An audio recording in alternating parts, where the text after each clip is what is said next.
Today's keynote presentation is titled The Right Attitude in Marketing Hedonic Goods and Services. This sounds like really serious stuff, and somebody already asked me what does hedonic means, but I guess we're going to find out soon. And it's going to be presented by a real professor, Mr. Petri Parvinen.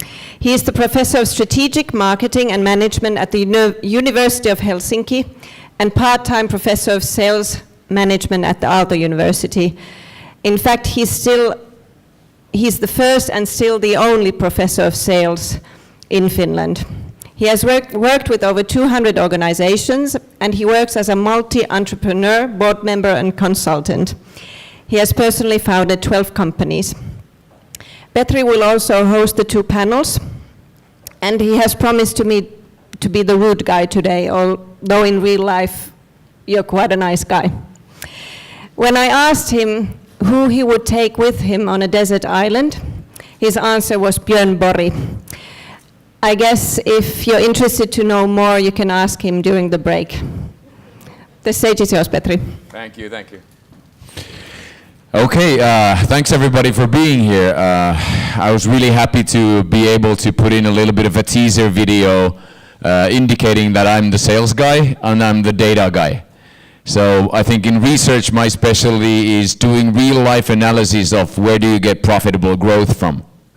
And working with designers, working with branding people, working with creative people, if you emphasize this fact, you will always be on a sort of a losing streak, in the sense that if you say that money is everything, profit is everything, growth is everything, you're sort of in a juxtaposition with the creative values and the authentic will to do creative work to begin with. Well, you know, that's my cup of tea, that's my side of life, that's what I do for a living. So I wanted to bring in some of the research evidence on how the numbers look like when we analyze what brings in profitable growth, and I'm concentrating on hedonic goods and services, i.e. products and services which create some kind of emotional value, and where the backdrop of creating a profit is based on something that is immaterial and emotions based. So you look at IKEA, for example, and you easily find out that a large share of IKEA's or H&M's profit does not grow out of design or trends or anything. It's operative efficiency. So they're able to do things that everybody knows are a good business in an efficient way that leaves them quite a bit of a margin. Obviously, there are hedonic benefits and values that make people want them, and they do create new stuff that creates additional euros that can not only be done with copying other people and then doing it operatively more efficiently. But the truth is that a lot of companies are making a lot of money but just by being operatively efficient. I'm concentrating on some of the attitudinal prerequisites to being able to make hedonic money. More new hedonic money, again. Because if you analyze the revenues that companies have now, the money that keeps on coming in year after year that we pay our salaries from, it's a very different analysis to when we analyze the new money, the new profit that we did this year compared to last year. The things that we do to get new hedonic profits this year are very different things that we do to secure that we can still pay our wages with the revenues for the many consecutive years. So that's my first point here. You really need to understand where the business is going from a new profit angle to be able to understand what you're supposed to do from a marketing and sales point of view. I'm a board member with Kotipizza. It's a new thing for me because I'm mostly been involved with B2B e-commerce companies, and now suddenly I'm in the midst, creating a new pizza, new future for the largest pizza chain here in Finland. Okay, so 99% of Finnish people know what Kotipizza is. It's one of the largest pizza companies in Northern Europe. But let me tell you, and it's been massively successful over the past year and a half. Everybody can read the stock exchange on how the share price is doing, how the sales are doing, and what the reasons are. The reasons are marketing related. We're doing great marketing, also great new products, vegetarian products. We're expanding into new franchising concepts and so on. But my own sort of internal analysis why Kotipizza is so great right now is that it's the most Swedish company in Finland. Where does it start off from? It started from an investor guy as a partner in an investment company buying it from the old entrepreneur guy. He's a sneaker investor. He's the kind of guy who I don't think I've seen leather shoes on him in any other things than festive events. So he really knows, how to be sort of contemporary in a lot of ways, and I think his mentality is described by this thinking.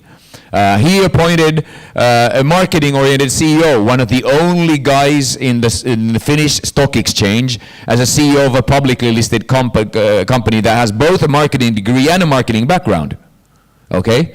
So these CEO guys, and then these two guys call the shots. Then they invited who would be great board members, and not only did they rethink some of the board members and say, let's get more of them, they appointed 4 external board members, all of which are marketing people. There are no logistics people, no pizza people, no restaurant people, nobody. They're marketing people that have been working in different relevant areas of marketing, making the board very, very, so if there are investment professionals in the board, now we're more marketing people. So we can overpower the investment people. Even the sneaker investor guy doesn't have a say if all the marketing people come and eat him. Then the CEO nominated he wanted to have a CFO that has trendy specs, so they wouldn't be marketing hostile. And now we have a CFO who knows that, that marketing is an opportunity, and when it goes to budgeting and using money, he's not against it. Then there was a separate PR and comms guy so that the marketing people can concentrate on marketing, and then not every external affairs kind of thing is puked on the marketing director's desk, so that you have to do a million things and you have no proper time or money to do anything properly. So there's a separate PR comms guy who does an excellent job, and then leaves the marketing manager, Kaisa, with the job of managing marketing properly. So Kaisa has a lot of budget and a lot of people and a lot of media and everything at her hands, and she really nails it down, loves the numbers, loves the creative work, and really works very, very hard with creating a very cash flow oriented marketing machine so that she knows what sells and she manages marketing constantly. She refrains away from annual planning and year clocks and budget cycles. She constantly revises what they're doing and is always open for new ideas and always willing to spend another, say, 10 or 20,000 on something. Then there are analysts, so that you need to be able to calculate and count, and since Kaisa doesn't have the time to do so, the CEO doesn't have the time to do so, then you hire a person who counts. But you do not live in a marketing organization without having the numbers people in the marketing team. The CFO won't count. The business analyst won't count. You need a marketing analyst, the person who understands the marketing numbers and is able to attract budgets by saying that we have results. Then you have the marketing machine, which is a big engine, but I think the most important part of the marketing engine is the business model of Kotipizza. In the franchising deal, there's a predetermined percentage of budget of revenues that go into marketing. So as the company grows, you get more and more and more into marketing. And you can spend more. It's a percent plus thing. You can spend additional money on marketing, but the minimum you have to spend is a percentage of the revenue of the company. So if you start opening up new outlets, if you start hiring people, yes, you will have new revenue. It doesn't say anything about profit, by the way. You will grow, your marketing budget will grow. Marketing is more centralized than distribution. You have more money for marketing. Constantly, when you grow again and again, every year, every turn, you have more and more and more money. And this creates a virtuous cycle where you spend more and more money on marketing, you grow more and more, you can hire more and more resources, you spend more and more on media, again you grow more and more, again you have more money for marketing, and so on. And I think this is something that I observed the Swedish companies being good with, believing in. I've often showed the picture of an XXL plane flying above Helsinki. They calculated to the bone how much it costs to fly a plane when a new shop opens in Helsinki. It seems like a branding thing, but it's really a very calculated tactical marketing thing where the money comes back from. Obviously it has a branding effect, but it attracts people to the shops, and those numbers of people going to the shops and converting into purchases is the only way you can justify a crazy idea like sending a plane in the sky, right? And then there's a lot of talk about, the deeper meanings and the authenticity and the roots of the brand and all that. I didn't say it. All those things. But the problem with this kind of thinking that is very, very popular recently, that you need to have a proper why at the heart of a company, is that it's absolutely useless from the perspective of cash flow unless you have the how and what layers done. People do not want to. Kotipizza has recently changed into ethical domestic chicken. We spend hundreds of thousands of euros just converting into using better quality chicken for the pizzas. Nobody wants to eat ethical chicken. Nobody is walking on the street and going, oh, I feel like having an ethical chicken pizza. Nobody wants that. People are hungry. And then you go like, oh shit, I'm hungry. I have no food. Couldn't be bothered to cook. What do I eat? I kind of feel like pizza.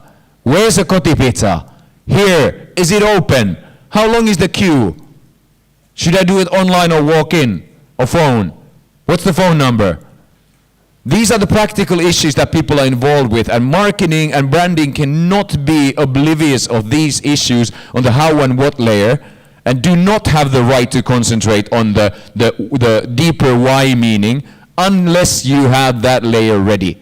And again, if you give the factory guys and the logistics guys and the finance guys, or even the customer service people, the right to manage the how and what layer, they will run it in a way that is suitable for them, but it is not optimal for the customers.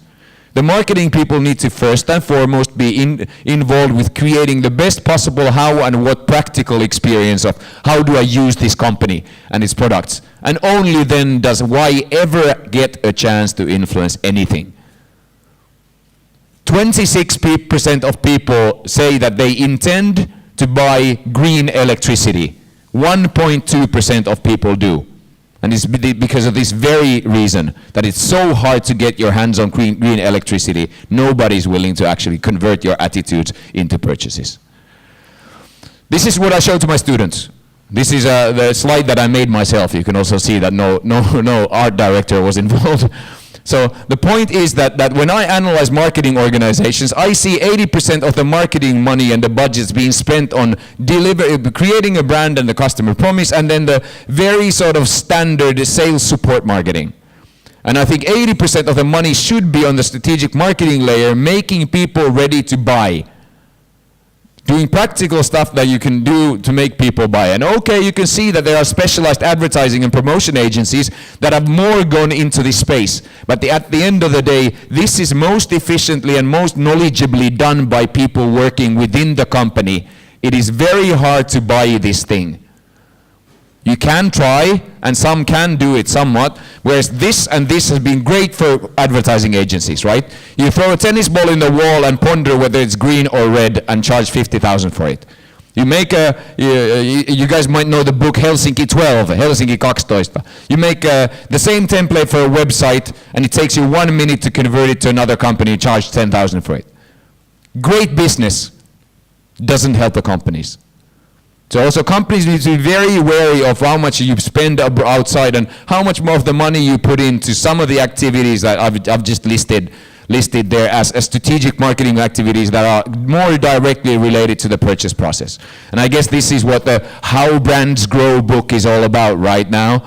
It's about, you need to spend enough on tactical marketing, enough on media, and enough on the actual purchasing being happening, and less on the outskirts of things. Yeah?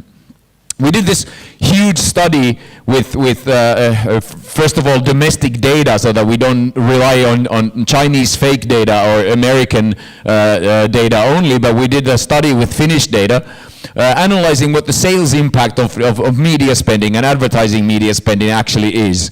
And what we found in that we had 3 companies which we dug deep into their marketing and sales data, and we did an analysis to marketing to sales with a very fresh new approach, trying to use the current methodologies, and actually got some help from Sweden to do this. There's one of the main guys who then did one of the methodological tricks. He's a Finnish-Swedish guy living in Sweden, learned it from the Swedes.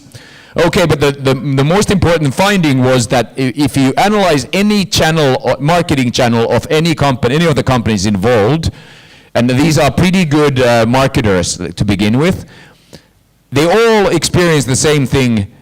They had not taken advantage of the opportunities in that channel. they had not spent enough on that channel, an additional euro would have brought in more than €1. You can only see here direct marketing in one of the companies being at 0.9. One is the optimum. Okay. And the problem here, I'm going to flip back to the slide, and I love Nepa's way of presenting this thing, is that in Finland we have this return on investment thinking, that the less we spend on marketing and the more money we make as a result of the marketing, the better. As the efficiency ratio is at the best possible, that's the best thing. So I want to spend as little marketing for as much revenue as possible. Because that's the way you put up a factory, right? You want maximum yield for minimum investment. Return on investment being the highest possible percentage. But the problem here is that in the world of marketing, you need to spend every euro you can as long as it brings back €1. And you will not know whether you overspent until you overspend. So you need to keep on spending money so that you start seeing that I'm spending too much in a specific channel or a specific campaign or specific promotion or specific TV or whatever it might be. You need to overspend and then take a step back. That's the only way you will learn. Actually, there's something called the Swedish effect, that oftentimes the more you spend, it even gets more efficient. And then it goes over a threshold of efficiency, and then you could say that you need to spend a lot for it to have any impact. Okay. So you need to really increase marketing and marketing spending in specifically, because this applies the most for the channels where you can spend a lot, like TV or print or outdoor or something. These kind of trends are slightly different in the digital marketing, which is just peanuts when you look at at the end of the day. If you look at how much of the revenue is explained by what kind of marketing, first of all, the role of marketing is not super big. If you count out the seasonal marketing effects at Kotipizza, it's 8.7% of all revenue. 8.7. So 91.3% of the money would come in if we cut away all marketing. Okay, the seasonality effects then add another 7-ish%. But the point here is that you really need to work a lot with marketing for it to have any impact. And the Swedish effect is very, okay, other things like you gotta make marketing that lasts, like design that lasts. You always have a call to action, buy now. In the pizza business, we've learned that the marketing money needs to go into the weekends. The entrepreneurs would like us to be able to market pizza more on the Mondays, Tuesdays, and Wednesdays, when they're not that busy, when they're sort of, hanging around doing a little bit nothing. They'd like the Kotipizza to market so that they could sell, but no. Marketing money is best used on the Fridays and the Sundays when people really are using a lot of money there, and they're moving budgets very quickly. And then you get all of these kind of new forms of digital media and digital advertising, and you're wondering, does this bring anything? The Cock is a restaurant that has done a very good job with coming up with these kind of eyepieces, this text on the floor that everybody takes an Instagram picture with. That's the most Instagram picture, according to our research in Finland, out of a restaurant. Does it have any correlation to sales? We don't know. But that in order to be able to make investments, you need to spend enough money so that you have enough data to be able to know whether it's going to be any good. You have companies that are very, very brave, and I totally agree with you. I don't agree with the bravery in the sales and marketing budgets. I do agree with the bravery in design, but these guys have been brave enough to take a different position in the market. They're selling flats that are 10% smaller and are 15% more expensive. And where does the space come from? It comes from nicely done balconies. It comes from inner courtyards that are really designed for use. That's where you find the Lebensraum that you miss out, so that the square meter prices can be a little bit higher because the spatial temporal locus of living goes into the garages and the balconies and the yards and everything. So there are examples of companies that are able to do that. What's the number one way of creating something where it's worth marketing? You gotta have a price that you can defend. These guys are, my mother moved into one of these kind of flats And 4.5 years before, when the square meter prices were announced, she was going like, who would pay those kind of prices? And 4 years later, she's serving turkey at the Christmas Day table, having bought one herself. You know, and that's the power of marketing right there. But you really need to concentrate on different things. The CEO here is a lawyer that likes wine, and is really frantic about touching everything that people touch. He thinks the most important things in a flat are handles, faucets, buttons, and then he takes off his shoes and walks on every piece of flooring that is going to be installed there, because he really likes that kind of stuff. What's a lot of talk about digital leads and about the Internet of Things or what have you. Here's one of the hottest startups in Finland right now. It's a sensor making company that makes sensors for the lids of garbage cans. Where's the money? Okay, it could be in re-engineering the entire garbage collection process. No, it is in the sensor saying that the cardboard garbage can is full. Because it is the cardboard these days always. The paper is always empty and there's two of them and there's one cardboard that is always full. And then these people get the knowledge that, okay, it's Tuesday and the cardboard garbage will be emptied next Friday, right? But it's full already. Can we come and collect it once for the price, I don't know, 86 euros? That's it. That's all the salesman needs to know. And this is proper. This is proper marketing, when you get to know that your sales and marketing intervention is needed. And this is the kind of money where you can spend unlimited amount of money to get that accurate information, which is not big data. It's not big data, it's not connectivity, it's not automation, it's not Second Life, virtual reality, or any of that bullshit. It's very direct digital signals on now is the time to do marketing, spend. And without that knowledge of timing and the little data that you need and the ability to calculate whether you're getting bang for the buck, there's no way you can ever spend marketing money so that it would actually make a difference from a sales point of view. Going back to green electricity. So I went to electricity companies that, can you help us a little bit with this thing? And I went into the first event, having gone to Alibaba. And in Alibaba I found this green Internet of Things button that sends an internet signal. You just go dick dick and it just sends a simple signal. I said, you know, so I guess it's the guys who do the electricity contracts, but there are a lot of teenagers and ladies living in the same households that are much more pro-green energy. So what have you done to enable them to turn on the green energy? You know, silence. I was like, why don't you buy these buttons and just send 100 people this thing with a letter saying that if you click, we have this automated system that will turn on green energy. If they complain, then you don't charge them for it. But if they don't complain, then you charge for the green energy, right? And I send it to the girls and the teenagers and see what happens. So it's $1 a piece, free shipping.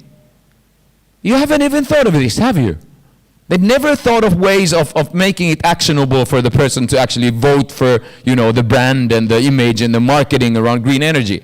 They spend all these hundreds of thousands of euros on green energy and the ideology of green energy and actually making green energy a reality so that they can sell it without ever making a button that they could press to buy green energy. This is exactly what I mean. We have a pizza button. You can upload your information and you press pizza and it goes straight off your credit card and gets delivered to your address. Your pizza. 1, 2, 3, 4, 5, family fed, yes. Mobile Pay is one of my heroes. I love them because it's a mobile application made simple enough. When do we get marketing people to understand that people want to interact in this specific way? Yeah, okay, so we've done a lot of psychology research on what kind of people then are successful in marketing organizations.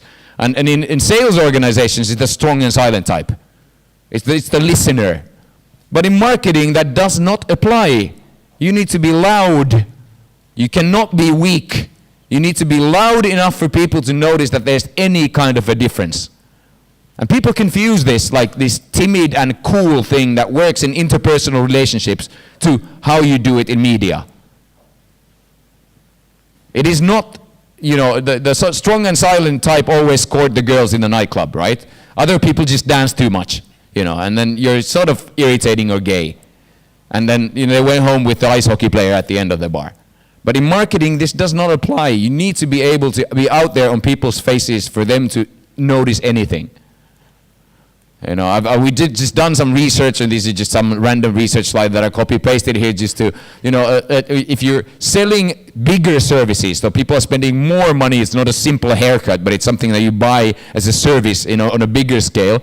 People want to feel empowered, they need to be titillated, they need to be able to tell other people how it's rational. It's a very hedonic thing to be able to say that it really paid off, you know.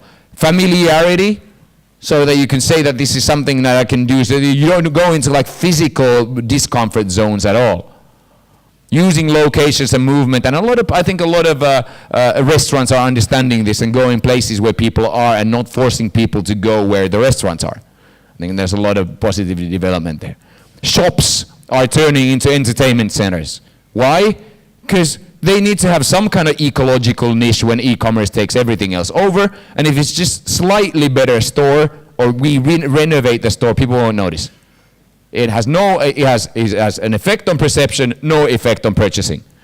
You need to have a superstore to be able to create, for example, in the hunting industry here, to be able to create the effect that the kids want to go again and again. And only when the kids want to go again and again, Daddy-O gets a chance to go to the hunting shop again and again, because the best equipped hunting dad ever. But if it's just slightly nicer, the dad intends to go more often. But if the kids don't force Daddy to go, no cash flow effect. And when it goes to the electronic word of mouth, and these internet things, the same thing applies. This is a fishing boat in Hawaii, Big Island, Hawaii. 225s, zero other.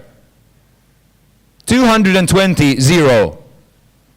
How do they do it? Every time you catch a blue marlin, they harass you for half a year with omni-channel harassment so that you write a review. They will not let you go.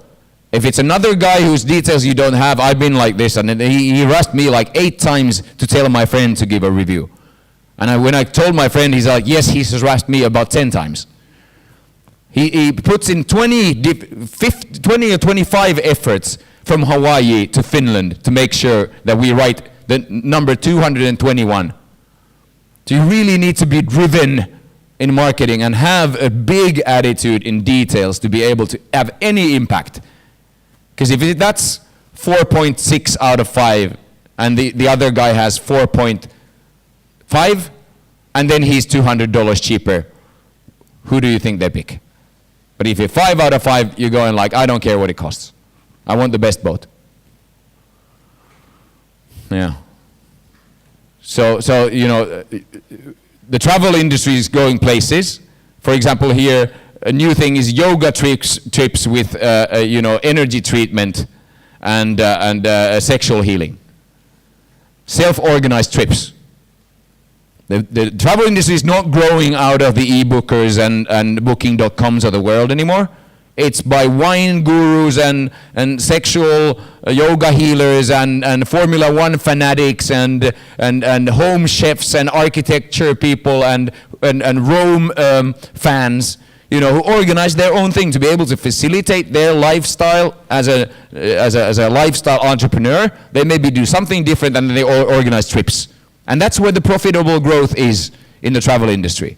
So it's in smaller circles being able to do that more bravely. And again here, if you speak in the language of science, if you try harder, you will have people thinking that you're a fool. You will have people saying, like, specifically deciding not to buy even though they intended. So there were people who said, I am going to purchase, and you do another study, you find out that the people who intended on purchasing don't want to purchase anymore. Because you did something wrong for some people, and that's okay. Because when you're going for the new profit, you need to please somebody really much. And that goes for mainstream stuff. That goes for the Swedish stuff as well. You need to be able to fail and upset people.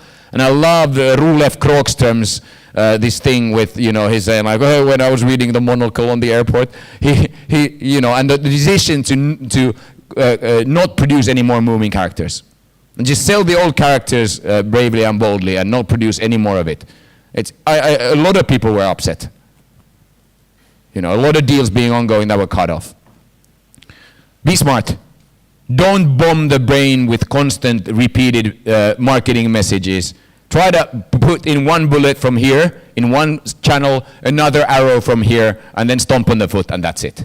You need to be able to navigate many different angles. Don't repeat the same message in different channels. Create a channel-specific message and combine different channels to be able to do that. Learn how to navigate the web with your customers. Super important from a sales data perspective, that everybody, that when you do a sales or marketing encounter with a customer, there's no such thing as one channel encounter. Always minimum 2. That I can say from the studies that we do on the omni-channel that is a fairly generalizable rule that you know, when you go into the shop, somebody needs to show you something from the pad, or if you go into a meeting, you need to send a text message before that, or if you go into an exhibition, you need to be able to set up a meeting for next week and so on. Be prepared to look like you just climbed out of a garbage can. Because online human interaction is not the suits or the coolness kind of thing. It's about authenticity. It's about looking like you just woke up. This study compared different kinds of looks with different kinds of trust and sales success in back office administrative services sales. The customer is with a tie. The guy is in a pullover. He's got an afternoon shave. He's got a bag under his eyes. He's got a knitted cap with a red star, and he's talking too close to the camera.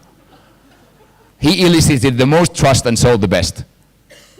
And they manipulated everything. They even put on makeup to make his eye bags go away and what have you, and it didn't work out that well.